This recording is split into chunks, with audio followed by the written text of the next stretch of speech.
Everyone. Welcome to Thelma's podcast. I hope you're all enjoying your Friday, okay? Especially everyone that works, in office and schools. I'm telling you, Friday is the day that we're all looking forward to. All right? So, I hope you're all right. So, my guest today, Rahman, is a serial entrepreneur. That means, oh, okay. All right. Hello, everyone. Welcome to Thelma's podcast. Sorry, I need to start that again. I'm very sorry about this. Okay, so my guest, Rahman, I'm going to invite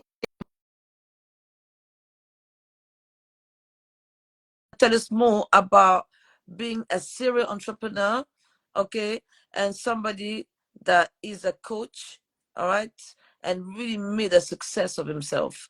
So, Ash, can you request to join my live? I've invited you. Now you need to request to join me. That's how it works sometimes. Because when I invite, it doesn't work always. But if you request to join, that is going to work. All right? Request to join. You press the plus. You know the camera. You press the plus. Or when you see me live, just find a way to request to join me. All right? Okay. Can't wait to have him. Somebody that I met on LinkedIn. And I said, I need to talk to you on my podcast. And you said yes straight away. All right. Okay. I'm going to try again. Live. I'm sorry.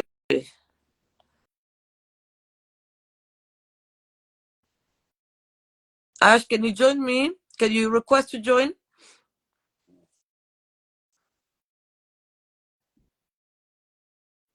Okay, I'm inviting you. Can you request to join? You know, there's a camera with a plus. Or if you go back when you started the live, can you request to join me?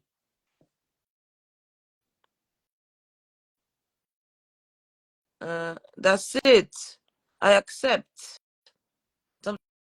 Sometimes I say that, but some people that have never done live before. Anyway. Okay, come on. Third time lucky. All right. Let's see. Come on, come on.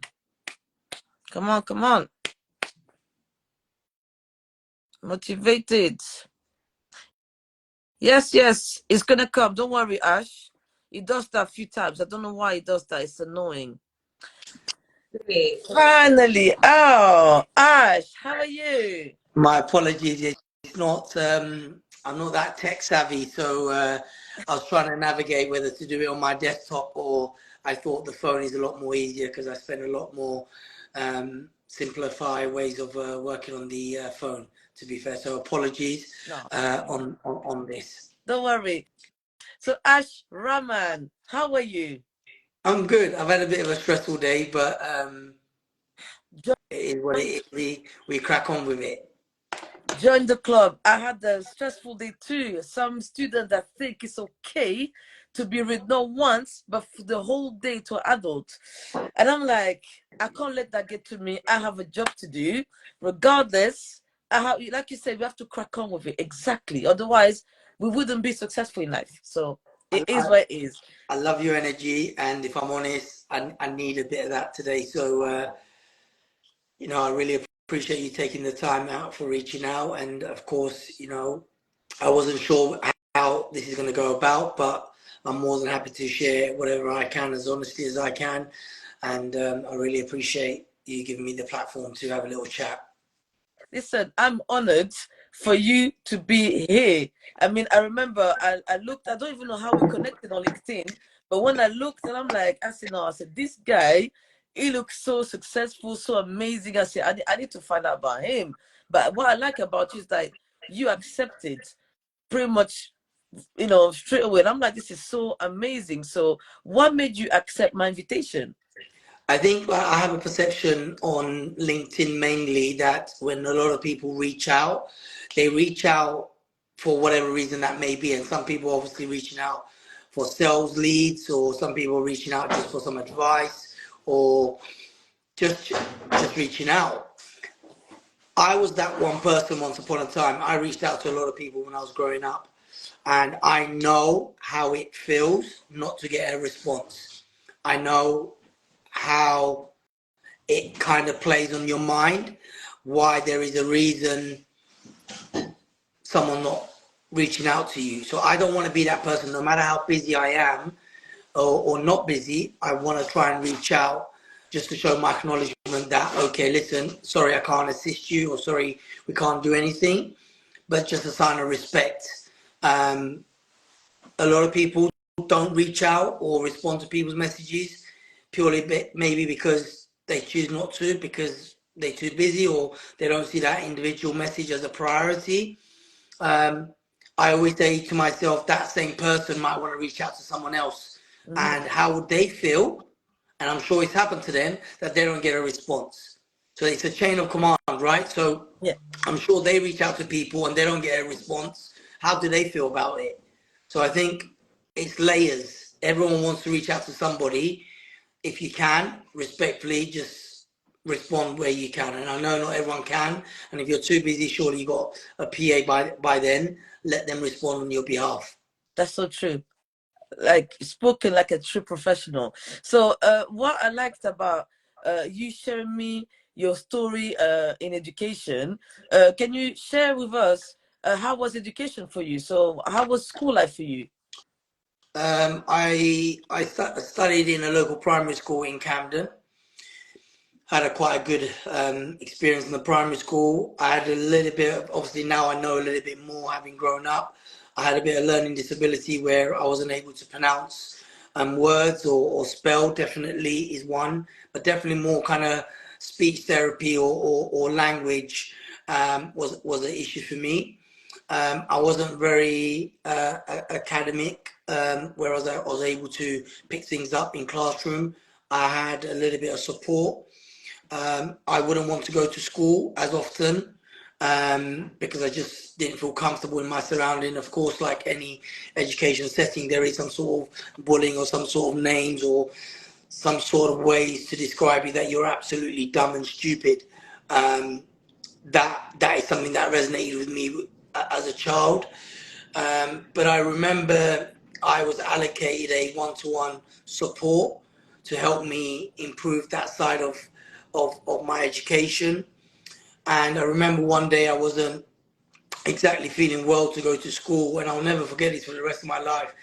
I don't know who she was. I wish I could reach out to her. She actually turned up in my house to do my one-to-one.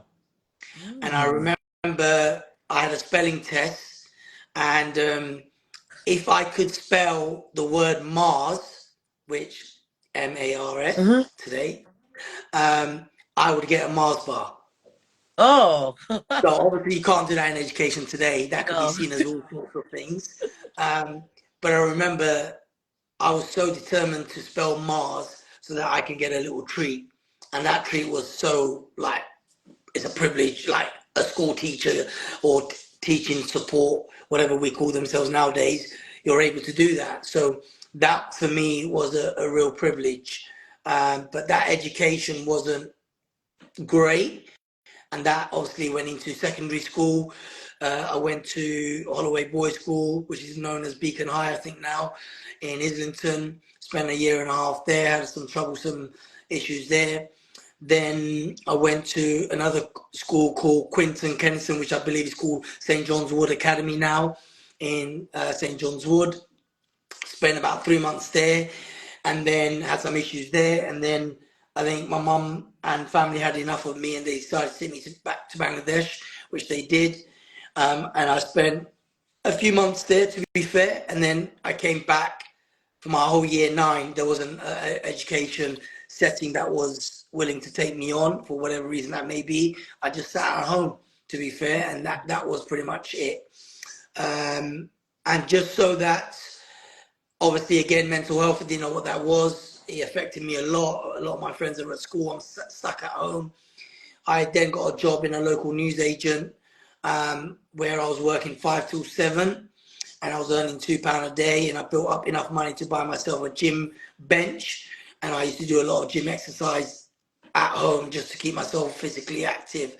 And that was my kind of way of going about it. After education, I joined Year 10, South Camden Community School. I stayed there for 2 years. I didn't want to go to that school, which is now known as Regent's High. That led me to progressing quite well in terms of physical education.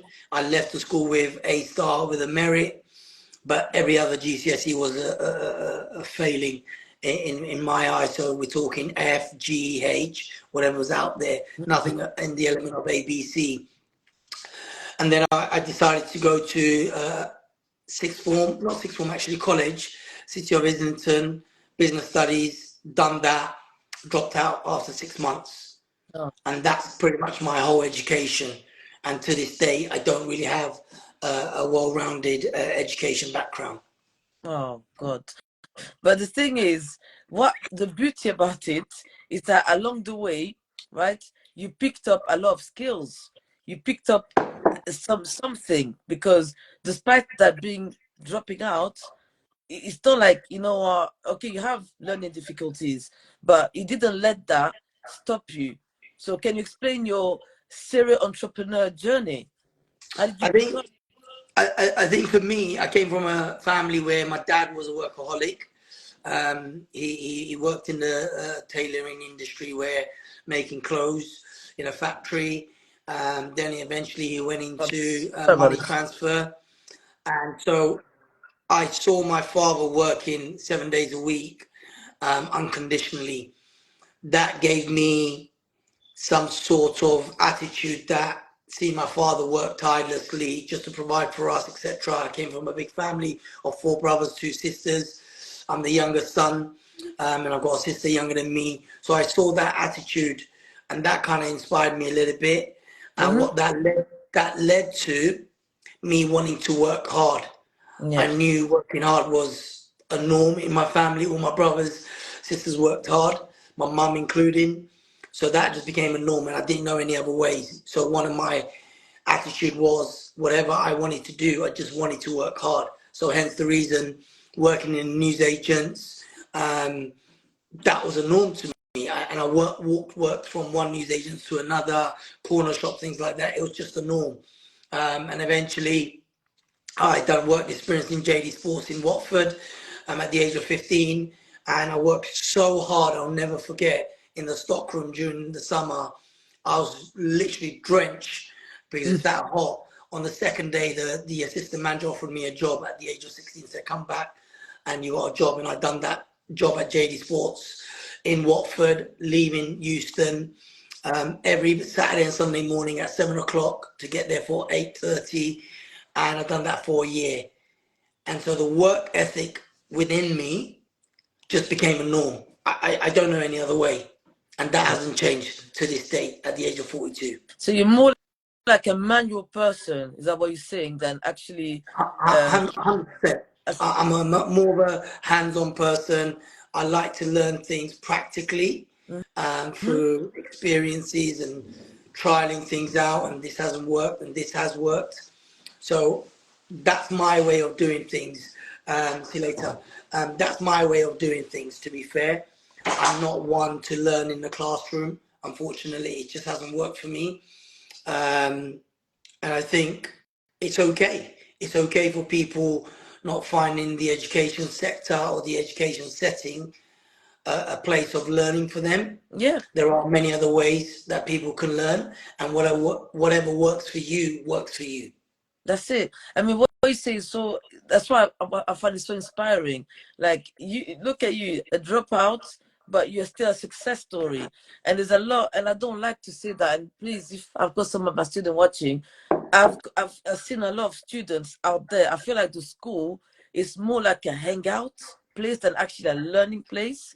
And at the same time, I don't want them to feel bad about themselves, because, as you said, it's not for everyone. Some people, they're gonna achieve. You can tell people that are gonna achieve in the GCSEs and people that are not gonna achieve, but it doesn't mean that you're gonna fail in life. That's what you're saying. That's exactly what I'm looking for. So amazing. So, can you tell us about some of the companies that you founded?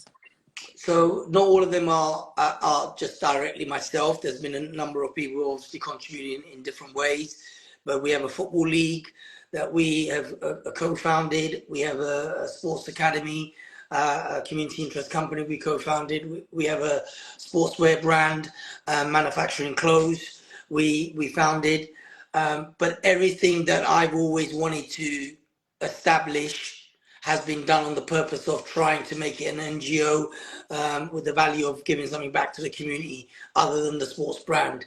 I'm very big on kind of giving back to the community. I know what it's like not to have a lot. So wanting to make money is not a dirty word, but it's how we go about making money.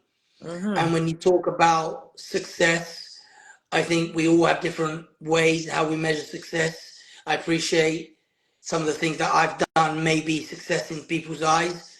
To me, it's just a minimum expectation of myself that I have of being good and making a positive impact in people's lives in whatever way it may be. So I don't really honestly see myself as a successful person to the point that, wow, I'm better than someone else. I just genuinely think that I'm doing okay. And I know Yeah. there's so much more that can be done. Mm-hmm. And what is very important to stress out there is that not everyone who sets things up, i.e. a business or program or project, has done that with authenticity. Like they've done Mm-hmm. it genuinely off their own back and not like they've gone and worked somewhere else or they've been associated with someone else and they've taken their ideas and they've taken some of their staff and taken in some of their customers and now setting up their own little thing and they're calling it it's their own. Well, technically it's not your own, No. because okay to go and work or co-partner with people, and if you're Yeah. going to exit in a respectable manner, do it in a respectable way, because we all have goals and dreams no matter where you are in that position in another company or another organization, but it's how you go about it. And we've been very successful in supporting people of having that dream of wanting to set up their own businesses and operation, and they've gone about it the right way. But equally, we've had people who leave the environment that I've been involved with or responsible or co-responsible for. They've left and they've taken personnel, staff, ideas, concept, database, etc. That Mm-hmm. is a common thing happening more and more in today's industry, in today's kind of society. Yeah, that's so true. I love what you're saying. That's really amazing. Like when you see me, for example, when I wanted to be a filmmaker, I was thinking about me, me, me. I want to make a name for myself. I want to do this and this and that. And I used to work for a company, didn't work out afterwards. I tried to set up a company, didn't work. I applied for hundreds of jobs, literally didn't work. And then I took myself away from the film industry because it's a cutthroat industry. I don't know if you are familiar with Yeah, that. yeah. Really hard to get into, especially if you are a woman and person of color. Back then, I was like that.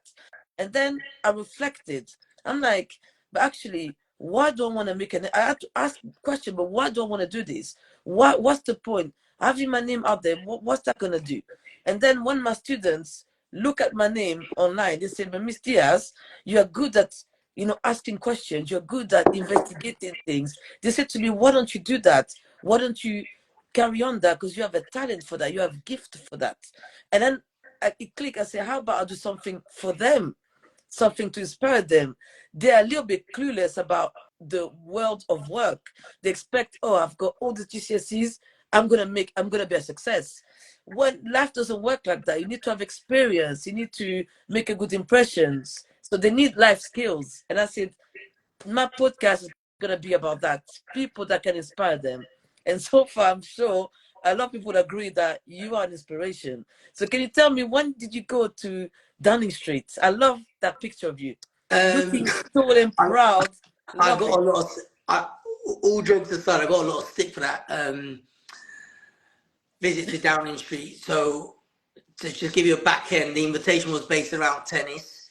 We're a national award-winning organisation who's received an award from Sporting Equals for delivering tennis in hard-to-reach communities. As you can imagine, tennis is a particular sport played by a certain majority of race and culture and status, one would call it, or wealth. Yes. We done that. We were invited, and me being me, I kind of had to wear a tie, or I wanted to wear a tie, and my tie was like a school tie. So growing up, my dad done all my tie, and unfortunately wasn't around. Otherwise, I would have gone to him to do my tie. So my tie came up about here, which is a typical thing of, well, I shouldn't say typical, but let's just say the current generation or the past generation that tend to have their ties a bit shorter as a fashionable statement or something like that.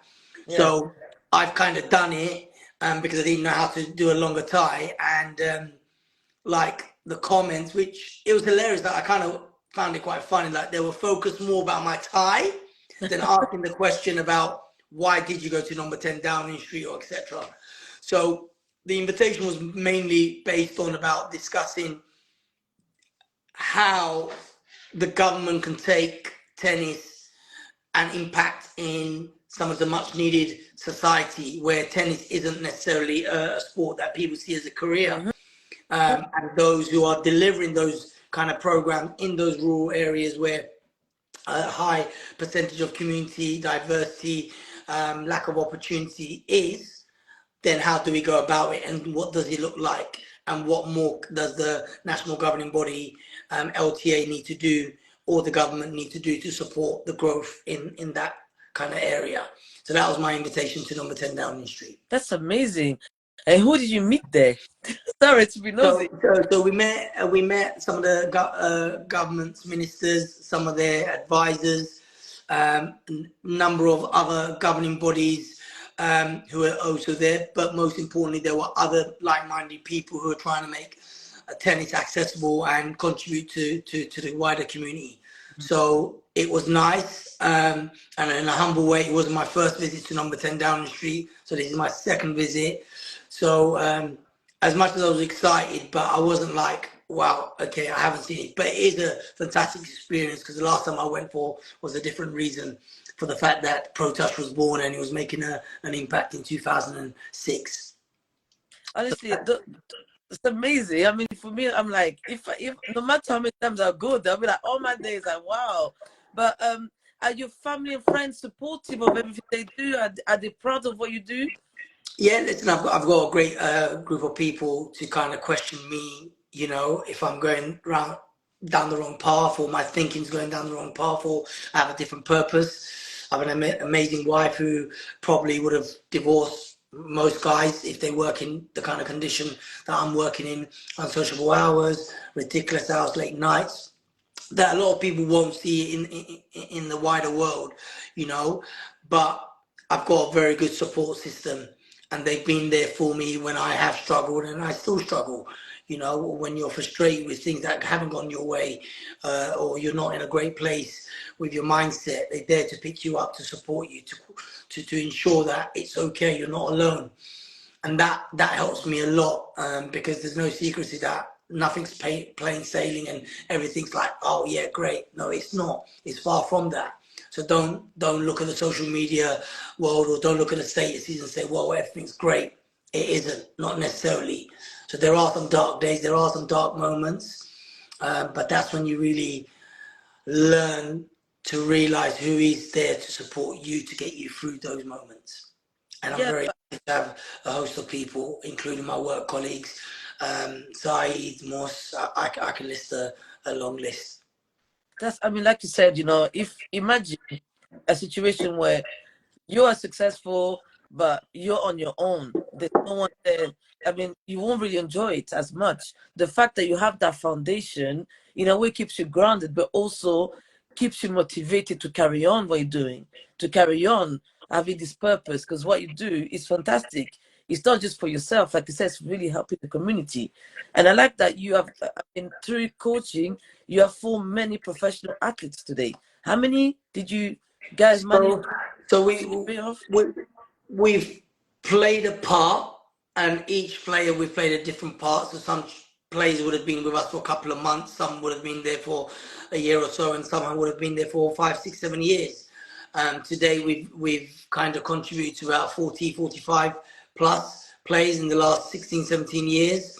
And they've all taken their routes in different ways. Some of them we've kind of supported directly. So we've got players in the Premier League, in the Championship, English Football League, Championship, League One, League Two, and of course semi-pro. But not only have we supported and mentored, guided professional athletes, but there are also people who are coaches and volunteers who've gone on to bigger and better things.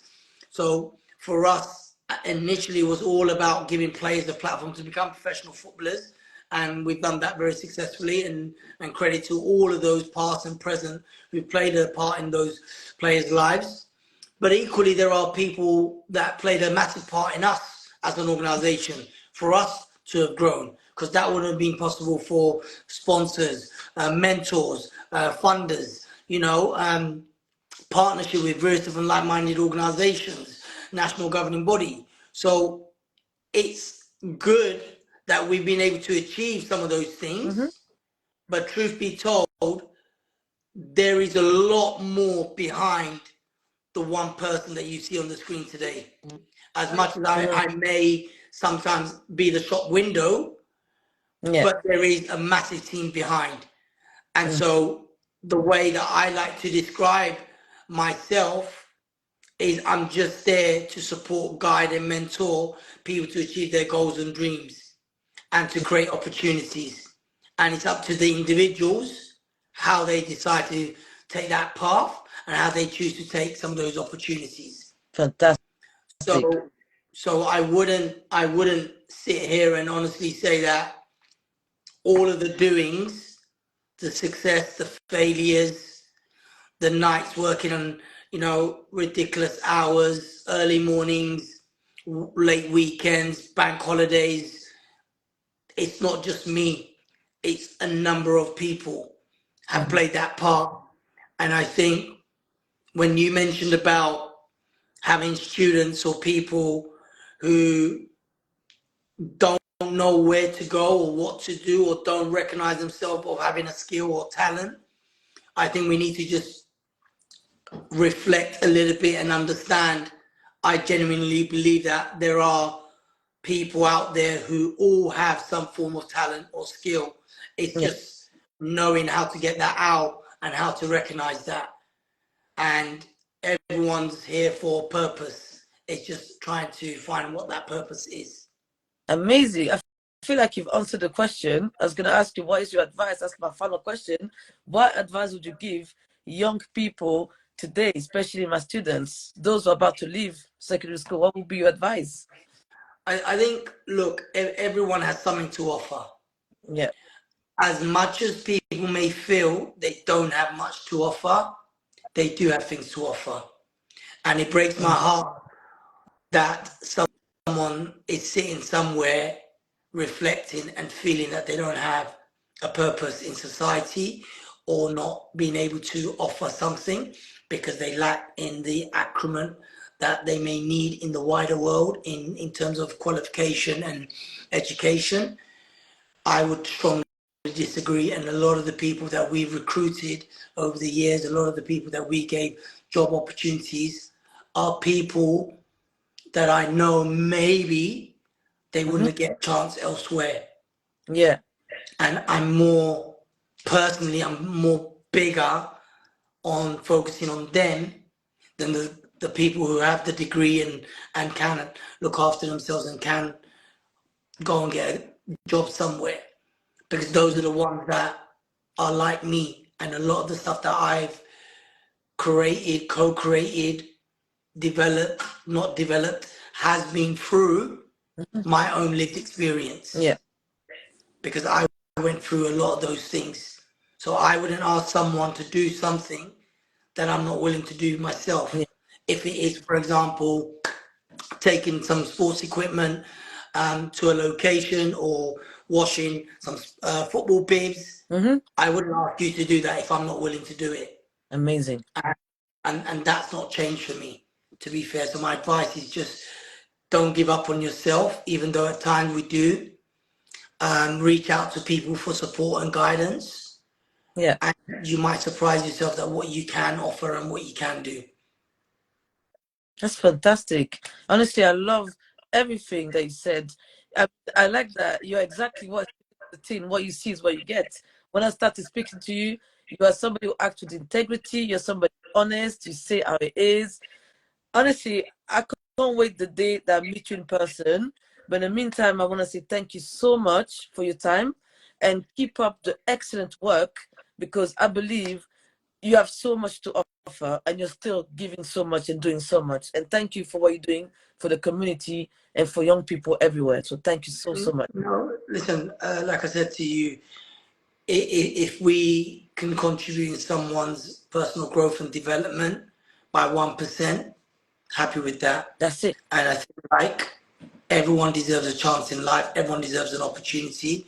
Yeah. And no matter what side of the positions we are in, that's all we're trying to do. So like your students, if they need anything or they want to ask questions, or I'm more than happy to kind of, you know, contribute in any potential way, or come and do a Q&A in your school. Not an issue. I'm there for the right reason. Amazing. I'm gonna definitely arrange that. So do No, no, not worry. no worries. Anytime. Thank And thank you for you. giving me the opportunity. It's a All right. pleasure. All And right. I Take hope you care. Friday, yeah? No worries. Have a lovely evening. Take care. Thank you for watching, guys. Thank you. Bye Thank bye. you. Bye.